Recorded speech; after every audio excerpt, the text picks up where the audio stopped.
BodyBags, where horror lies. Welcome back to Body Bags. This is week number 505, and this is a theme week. This is actually Glenn, our Monday Reviewers theme, and this is Asian films. And I love when he does this because he is a big fan, of course, of Asian horror, and I get to break out some of my movies that I haven't seen. And this week I picked The Booth. So thank you, Glenn. This inspires me because it gets me to want to watch more of these films that I have in my collection that I just haven't watched.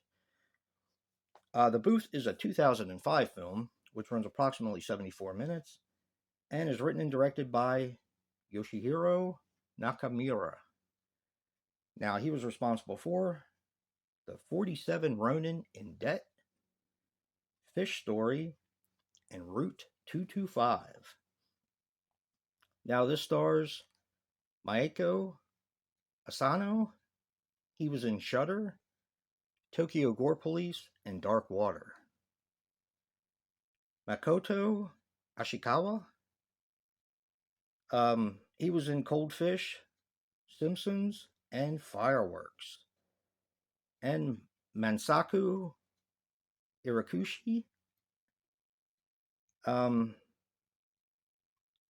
were in Runaway, Cat Cafe, and Villain.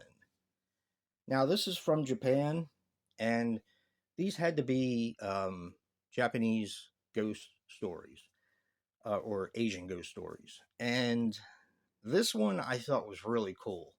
Now, I did something I don't normally do before I watched this, and I read some reviews. And this did not get very high marks from a lot of people. I, on the other hand, thought it was awesome. What you have, and I'm going to get into the general story. What you have is a DJ, and this DJ is in a temporary booth. When I first looked at this, I thought it was a phone booth, but it's actually not. It's a DJ booth. What happens is their company is moving locations, so they're using a temporary place where people used to use it for radio purposes. It has old equipment, and something bad happened there once upon a time. That's all I'm going to say about that. Now, this DJ has a talk show about love. He basically gives people advice. They don't really say what his qualifications are, but he, of course, has a team outside of the booth working for him. And as he's in this booth, he starts getting these phone calls calling him a liar, and it has very weird noises that come through. And it's kind of weird because people hear that are listening to the channel and are trying to speculate on what it means. He doesn't want to go through that because he kind of has a feeling he knows what it's about, and it's a sinister secret that he's been keeping hidden. And that's all I'm going to say about this film.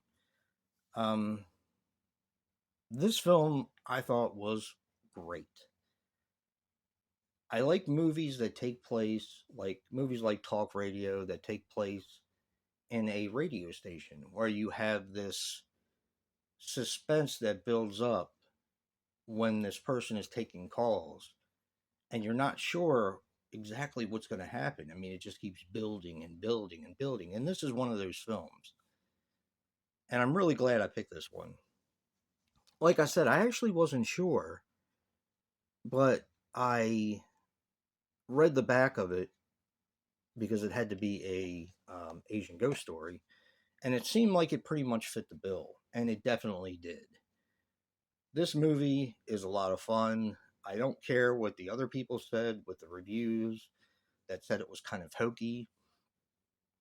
Some of it is. Some of it is a little hokey, but it works within the context of the film. So thank you, Glenn, once again. I really need to get to watching a lot of the Asian horror movies that I have. I don't watch them very often, Recently, I just watched Old Boy for the first time, the original, and I was completely blown away. So every time I watch one of these, I'm like, I gotta watch more of them, and I end up not doing it. So I gotta keep that in my mind and really get down to watching more of these great films. If you like what you're seeing here, hit that like button and subscribe. And until next time, peace.